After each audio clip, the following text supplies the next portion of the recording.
Good day, Crime Talk aficionados. Today is Monday, February 28th, 2022, and we got a great docket for you today. First, how do you stop porch pirates? Well, let me give you an example. We'll refer to it as Exhibit A. Next, please stop texting. Third, Jussie Smollett, well, he wants a new trial. Fourth, follow up on the young lawyer that was killed in Kentucky and the motive why. That's a weird one. Let's talk involuntary manslaughter and the Crumbleys. Since a lot of people think that I'm a complete idiot, I think we did something we should do early and often in all cases. Hey, I got an idea. Let's break out the law. Next, we have an update on the arrest made in the brutal New York City subway attack. Barry Morphew got some pretty much free press by Dateline NBC this past weekend. And then finally, our dumb criminal of the day. Let's talk about it.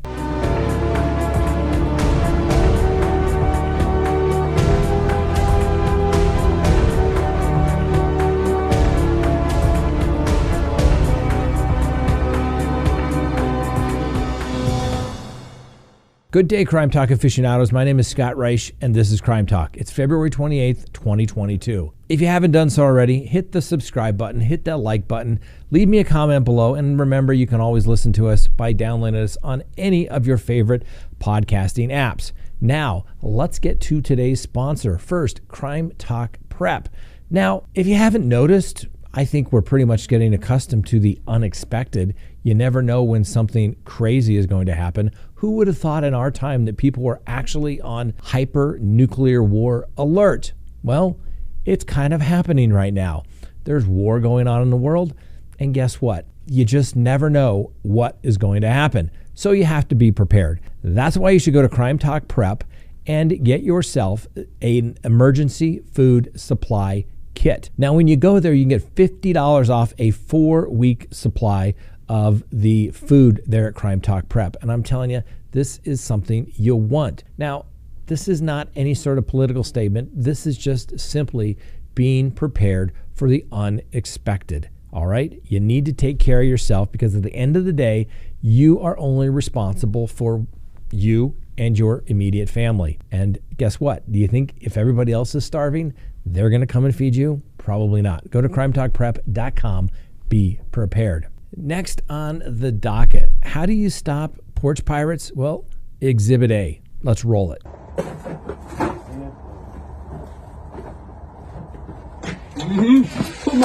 my shit back on this fucking porch. Yeah. I saw you when you got out the motherfucking car. You tried it. Put my shit back on this motherfucking porch. Sure. You done lost your motherfucking mind. You done come up on my shit and took my shit. You got it. You lucky. You got it. You lucky. You got it. Motherfucker. You see this motherfucker just tried to take the car? Now, the beautiful thing about this example is, do you notice how the homeowner comes out armed? Now, I'm not recommending that, and you should always consult the laws in your own jurisdiction. The important thing about this interaction between the homeowner and the porch pirate is that the homeowner kept the weapon faced down. He didn't point it at the porch pirate, which the porch pirate could say, yeah, I was stealing your stuff, but he pointed the gun at me and he menaced me. And next thing you know, the homeowner is going to get arrested. He did everything correct in my book based upon watching this. Now, you got to always be careful. And as I've said before, guns complicate everything. But in this particular case, my hat's off to the homeowner. I seriously think that the porch pirate there is going to think again before walking up to somebody's porch ever again. Next on the docket, will you please stop texting? Now, I went to the theater last night. I went to see Hamilton, and there was a lady in front of us that was talking, and the individual in front of that person turned around at one point and told her to stop talking. Then, on top of that, she pulled out her phone, and even her husband was telling her to put her phone away.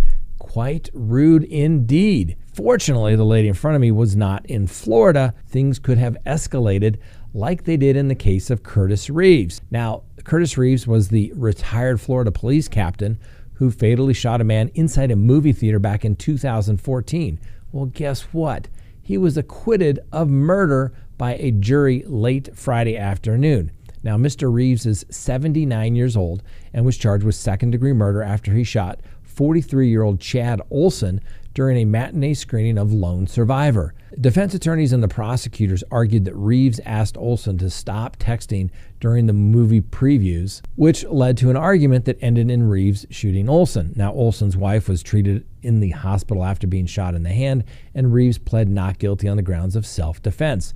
Apparently, Olson threw his cell phone at Mr. Reeves' face and appeared ready to climb over the seat and attack him. Reeves' defense team argued that his police training led Reeves to his decision to shoot Olson because he believed his life was in danger. Now, the defense attorney, Richard Escobar, said Reeves had more knowledge, more experience, more study in that area than anyone in this courtroom. It's a dangerous world. Now, the prosecutors argued that Reeves' ego was bruised when the victim threw popcorn at his face, but there was never a real threat. Well, prosecutor Scott Rosenwasser asked the jury, in his entire career, that is the most that he's ever been scared? Absolutely unreal. He didn't fear anything. Well, the jury deliberated for only 3.5 hours on Friday before reaching the verdict.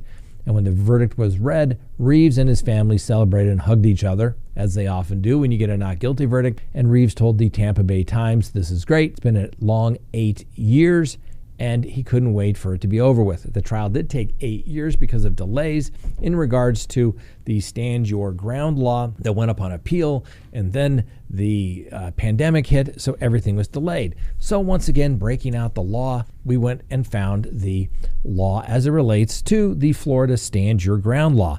And it says, a person who is in a dwelling in which the person has a right to be has no duty to retreat and has the right to stand his or her ground and use or threaten to use deadly force if he or she reasonably believes that using or threatening to use such force is necessary to prevent imminent death or great bodily harm to himself or herself or another, or to prevent the imminent commission of a forcible felony. Now, the prosecutors wanted to argue, come on, you weren't scared. But guess what? It's what the defendant in this particular case thought. And the jury believed that he was in fear of death or serious bodily harm. Now, I think it's probably a little excessive to shoot somebody over that. But you know what? I wasn't there. I wasn't the guy that's some 20 years senior to the other guy who's throwing popcorn at me, apparently threw his phone at his face, and acted like he was going to come over the seat at him. The jury believed it, and guess what? The jury's the one that makes the ultimate decision there. There is no appeal for the prosecution. The case is over. They had their one shot, and they blew it. Well, remember Jussie Smollett? That's right, the actor. Well, he filed some paperwork seeking either a new trial in Chicago or a not guilty verdict. And it's been 2 months since he was convicted of falsely reporting a hate crime against himself back in 2019. His lawyers filed an 83-page document and included a claim that Smollett's constitutional rights were violated when the court prevented his legal team from actively participating in the jury selection process. Smollett and his attorneys argued that the court made numerous trial errors leading up to the trial and during the pendency of the trial. They say that they were not allowed to ask questions of the potential jurors, which prevented them from discovering possible biases and questionable impartiality towards Smollett, given the cases being a high-profile nature. Apparently, in one instance, a juror informed the court that several of her family members were either current or former law enforcement, which is not an automatic disqualification, and the court did not inquire further into her statements and did not allow Smollett's attorney to do so. The actor's defense team also said the evidence presented by the prosecution during the trial was insufficient and inconsistent, so that no reasonable trier of fact could have found Mr. Smollett guilty. That's their nice way of saying the jury is just so stupid. How could they have found them guilty? And then they said that the evidence and the verdict were contrary to the manifest weight of the evidence. Now, Smollett was found guilty of 5 of the 6 charges against him, which is probably a very good thing for the prosecution that they lost 1 count, because it shows that the jury actually deliberated and wasn't just snowed over by all the false, terrible evidence that the prosecution allegedly put forward, according to the defense. So that's not going to help them. Somehow I think that request for a new trial or a motion for judgment of acquittal will be denied. I'm sure the issues will go up on appeal, But at the end of the day, I think Mr. Smollett has received his day in court, and who knows whether he'll get any relief. Okay, a weird twist in that case involving the death of a young lawyer in Kentucky last week. So as you may recall, we brought you the story of the house break-in and fatal shooting of Jordan Morgan, a 32-year-old lawyer, and the daughter of former lawmaker C. Wesley Morgan.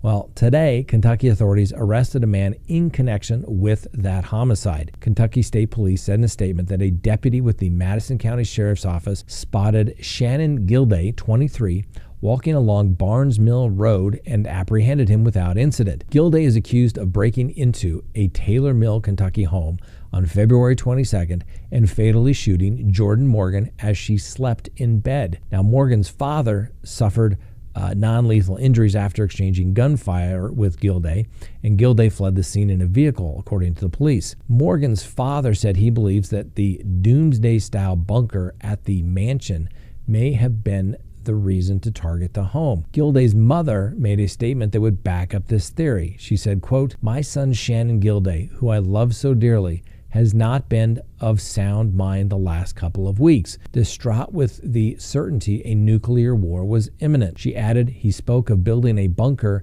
and the CIA was following him." She said that she tried to get him some psychiatric help, but was of no avail. Good thing she didn't live in Michigan. Well, Wesley Morgan claimed that Gilday broke into their home by scaling a scaffold that had been set up the week before for construction on a porch. He also said he believed he shot the suspect 11 times, but he may have been wearing a bulletproof vest at the time of the break-in. "He shot me 3 times, he said.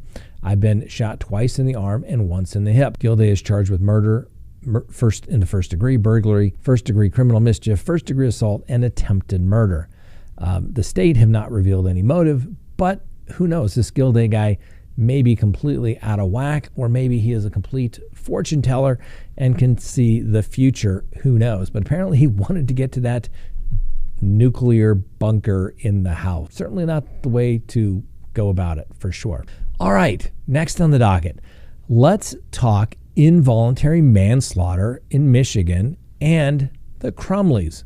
Now, I've said from the beginning, I think it's a little unusual that the Crumbley should be charged as it relates to the acts of their son, who obviously is charged with committing the attack and death of 4 people, along with injuring many others, at a Michigan school. And I have noted that, this is the first time somebody that's done a school shooting where the parents have been charged. And people say, "Oh, Scott, this case is different. It was so obvious. It was written all over. Everybody should have known." Well, they say that every time there's a school shooting, and it's never happened before. So what I want to do is let's take a look at the actual charges, and then let's take a look at the law. So everybody that told me, "Scott, you're an idiot, it's negligence, and it's reasonably foreseeable, and that's it, and they should be charged." Well, I just hope that none of those bad parents out there in the world ever have a child do anything wrong, or all the perfect parents never have one of their perfect children do anything wrong. Because guess what? It's a slippery slope when we start charging the parents for stuff that people look back in hindsight and said, "Why didn't you prevent this?" Think about it. When somebody goes out driving, maybe, and the child gets involved in an accident, let's go back to the parents and say, "You knew that they were not good drivers. You should have done more time on the road with them. You should have got them an instructor. You are so negligent. We're going to charge you criminally, parents." Can you see where this is going? I have a case right now where it's up at the Court of Appeals where somebody's child had died in a group of people that were all together. My client's children were completely fine. The parents of the children knew what was going on with the children, and then they imputed responsibility onto people that they have no duty to. So that's the ultimate question. Generally, ladies and gentlemen, you have no duty to help anybody. Think about it. If you were driving down the street and you see a horrible accident, do you get out and do you help? Do you have to get out and help? There's some statutes that say if you do get out and help, you're not going to be held responsible if maybe you break the people's rib trying to give them CPR, right? But for the most part, you can just drive right around that accident. You have no duty to aid in most circumstances. So let's take a look at the counts here as it relates to the Crumbleys. Okay, count one. It alleges in the district court in the county of Oakland, state of Michigan, count one, that the defendant did cause the death. And there's 4 counts here. First with Madison Baldwin, then Tate Meyer, Hannah St. Juliana, and Justin Schilling. And the rest of the language is all the same. It says, by committing the following act or acts in a grossly negligent manner, to wit, storing his or her firearm and its ammunition so as to allow access to the firearm and ammunition by his or her minor child, or the grossly negligent failure to perform the following legal duty, to wit, failure to exercise reasonable care to control his or her minor child so as to prevent him from intentionally harming others, or from so conducting himself so as to create an unreasonable risk of bodily harm to others, knowing that his or her has the ability to control his or her child, and knowing of the necessity and opportunity to do so, contrary to the law, and it carries up to 15 years in prison and a $7,500 fine. And a consecutive sentence may be imposed under Michigan law for each death that resulted from operating a vehicle, vessel, ORV, snowmobile, aircraft, or locomotive. So what you're saying is the statute is really referencing involuntary manslaughter, and it's mostly in regards to vehicle, vessels, ORV, snowmobile, aircraft, or locomotives. Where is it where the legislature has said, hey, let's make this consecutive if it involves death at a school? Oh, they didn't, okay? And the other thing is, we've talked about this. In America, we've generally held people responsible for what they did, okay? Now, we're not talking about co-conspirators, and we're not talking about complicitors. Co-conspirators are when 2 or more people agree to commit an illegal act. A complicitor is if you knowingly encourage, abet, or assist somebody in the commission of an offense, okay? Not just being a bad parent, okay? And look, the Crumbleys look like terrible parents. It was all about them. They were partying, they were buying horses, riding horses, not spending much time with the kid. But guess what? Being a crappy parent isn't against the law. In most cases, if that were the case, well, if you've ever been a parent, you probably ever felt like a bad parent sometime in your life. Of course you have. You've made mistakes. They just never came after you criminally. So that's the charging document. So what's the next thing you got to do? Well, then you got to go to the actual jury instruction. So I said, Scott, these people think I'm an idiot. Let's go straight to the jury instruction and see what the prosecution has to read. What is the element that's going to be read to the jury? What is going to be taken back into the jury room by the jury so they can see this? So here it is. Involuntary manslaughter. To prove this charge, the prosecutor must prove each of the following elements beyond a reasonable doubt. First, that the defendant, okay, this is the Crumbley, this is the parents, they have to prove this, that the defendant caused the death of the, name the deceased, that is, that the deceased died as a result of the act of the parent. Really?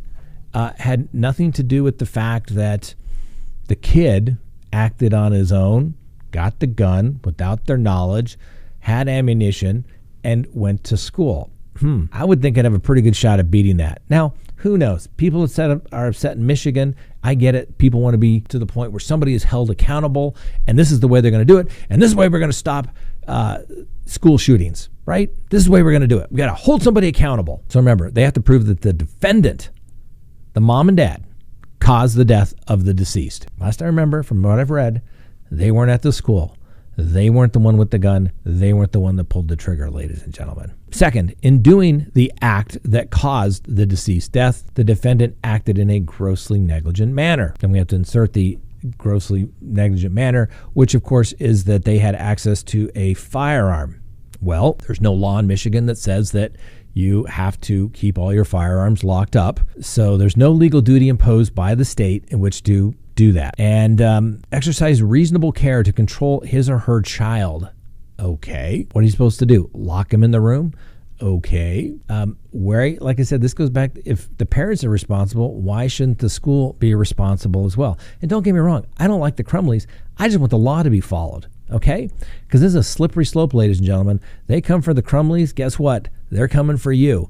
and say, oh, it'll never happen to me. You know how many times I've heard that when people have come to hire me over the years? Exactly. And the final element is that the defendant caused the death without the lawful excuse or justification. So first, we also have to look at the definition of gross negligence. The defendant charged with a crime of involuntary manslaughter resulting in failure to perform a legal duty. To prove this charge, the prosecutor must prove each of the following elements beyond a reasonable doubt. First, that the defendant has a legal duty to the deceased. The legal duty charged here in this case state the legal duty. They're apparently saying that they didn't exercise enough control over their kid, and a legal duty imposed by law or contract. Well, they don't cite to a specific statute that says you have to control your child at all times. I'm not sure how they're going to get around that. Second, that the defendant knew of the facts that gave rise to the duty. They didn't know that he was going to go shoot the school up. Third, that the defendant willfully neglected or refused to perform that duty. In his or her failure to perform, it was grossly negligent to human life. Fourth, that the death of the deceased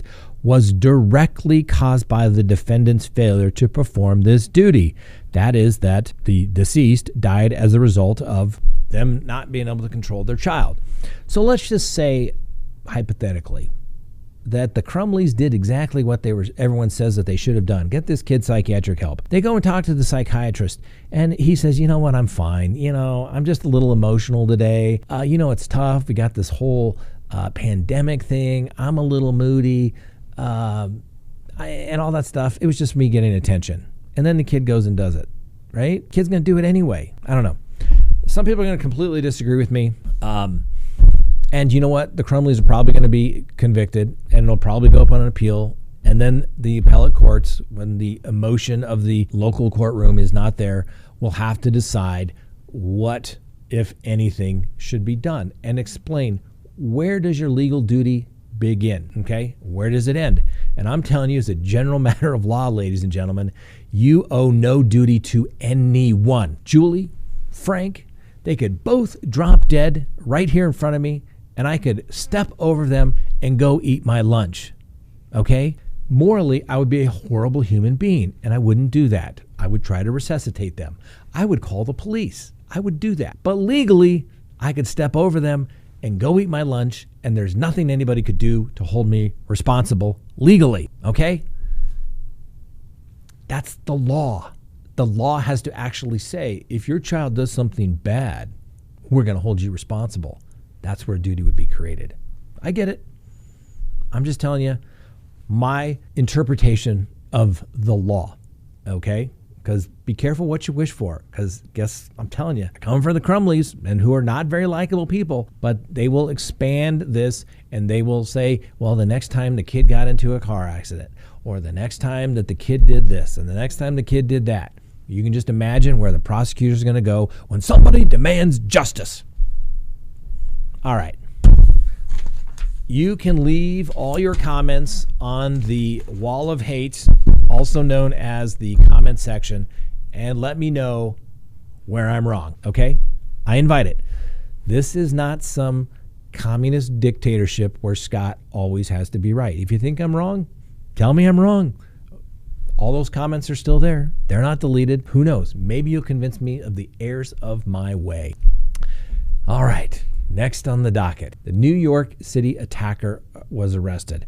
Now, a 57-year-old man has been arrested for kicking a 59-year-old woman down a New York City subway station stairs and repeatedly smashing her head with a hammer. William Blount was charged with attempted murder, robbery, and assault after allegedly kicking Dr. Nina Rothschild, a New York City Department of Health Scientists doctor, down the stairs, bashing her head with a hammer and leaving her critically wounded. Surveillance footage from outside the station in Queens Plaza in Long Island City shows the man reported to be Blount walking with a cane as he approached Miss Rothschild. Footage shows Blount kicking her in the back, attempting to knock her over, and then pulling out a hammer. He then hits her 13 times and then grabs a purse. See the difference here, ladies and gentlemen? Mr. Blount did some things that the law has said you cannot do. If she had fallen down the stairs on her own, Mr. Blount could have walked away, stepped over her, and had no duty to help her. Under the law, not morally. I'm just saying. But here the law said you can't do these things to people. But it's specifically clear. in the law. Well, Mr. Blount, not surprisingly, has had a half a dozen prior arrests, including charges of robbery and criminal possession of a controlled substance. He served some time back in the late 80s for attempted criminal sale of controlled substances. Now, Blount reportedly stole 2 cell phones, debit cards, credit cards, and an unknown amount of money from Ms. Rothschild. The attack happened at the Queens Plaza station, which services the E&R lines that were supposed to be enforced better under Mayor Eric Adams' subway safety plan. And the MTA workers said that they were shocked because they thought that this was a safe area. So far this year, there have been 27 subway attacks on passengers, a 35% increase over the same time period in 2021. All right, ladies and gentlemen, one more sponsor here today. Baked in Colorado, okay? If you love your pet like I love my pet, Miss Winnie the Bulldog, you should give her treats that are not only healthy for her, but, well, they can help her calm down a little bit as well. That's why if you go to bakedincolorado.com, you can order treats as well as beverage enhancers that are going to improve your dog's day, going to make their life better, and guess what? Make your life better as well. And the best thing is they're completely healthy, and it's all the healthy stuff in the CBD oils that are in the treats as it relates to that. So go to bakedincolorado.com and get your treats today. And if you buy one item today, you'll get one free with free shipping. But it only lasts today, so go check it out at bakedincolorado.com. Next on the docket, Barry Morphew, I think got some pretty good press the other night from NBC Dateline. They, being NBC, sat down with Barry Morphew's sister, Marcy McClatchan, and she gave an exclusive interview, and she described how distraught Barry was when Suzanne went missing. As a reminder, most people know that Suzanne Morphew disappeared, and Barry's been arrested and charged with first-degree murder, tampering with physical evidence, and attempt to influence a public servant. He has pled not guilty, and we will give him the presumption of innocence. Well, his sister said that Barry was very emotional when talking to her on the phone. He said she went out on a bike ride. She didn't come back. The girls have been texting her, and I've been calling her, texting her, and she hasn't responded. Now, the NBC story brought in a couple of local experts. One was former district attorney George Brockler, who basically said, hey, you got some stuff here that looks suspicious. The husband is always the first suspect. He's dumping trash. Hey, if you dump trash once, okay, that's reasonable. But 2, 3, 4, 5 times, that's a little weird. They also had Scott Robinson, a very well-known attorney here in Colorado, been practicing for a very, very long time. A great guy. He basically said, yeah, there's problems with the case, but the biggest factor for the defense is the fact of the DNA that was found in the glove compartment. But the thing was, the show didn't really go into that. I thought it was still a little, this is my opinion, so let's just be clear. I thought it was a bit of a puff piece. I think they tried to be fair, but I think they realized and are trying to lay the groundwork a little bit that the prosecution has some problems. Didn't lay out as many problems that I think the prosecution has in this particular case, but I get it. They're trying to show people what they want to hear. Anyway, obviously, Barry has a trial coming up in May. We'll see how that goes for him. Right now, I think he's got a pretty good shot. No guarantee that he's going to be found not guilty, but you never know. All right, and finally on today's docket, our dumb criminal of the day. But first, our winner from last week. The winner from last week, Darren Durant, walked into the True Value store with crutches and put a $1,300 crossbow down his pants and walked out of the store. Is that a crossbow in your pants, or are you just happy to see me? I think that's what the police officer said to him. Anyway, today's dumb criminal, a 51-year-old man from Jupiter, Florida, was stopped by police after multiple callers reported a Toyota RAV4 running red lights, passing in no passing zones, and swerving.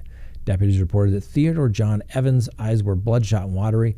Take a look at this guy's eyes. You think the police had any indication of impairment? Of course they did. The man reportedly told officers that he was just high and happy. Police found marijuana candies, a glass pipe, a vape pen inside his car. Now, Mr. Evans was booked into jail, and his bond was set at $2,500. He faces counts of a DUI of unlawful blood alcohol, DUI, driving under the influence of drugs. Yes, that is an incriminating statement and an admission against a party opponent when he says, I'm high and I am happy. Well, I bet when he comes down, he's not going to be happy. He's going to be feeling pretty darn stupid. All right, that's all we have for you today. Thanks for watching. Please leave your comments below. Let me know if you think I'm a complete idiot, or do you understand a little bit where I'm coming from on this? And who knows? It'll probably be resolved by the appellate court somewhere, establishing a duty that was never outlined in the law before when it comes to the Crumbleys. Let me know what you think. Thanks for watching. We'll see you next time on Crime Talk.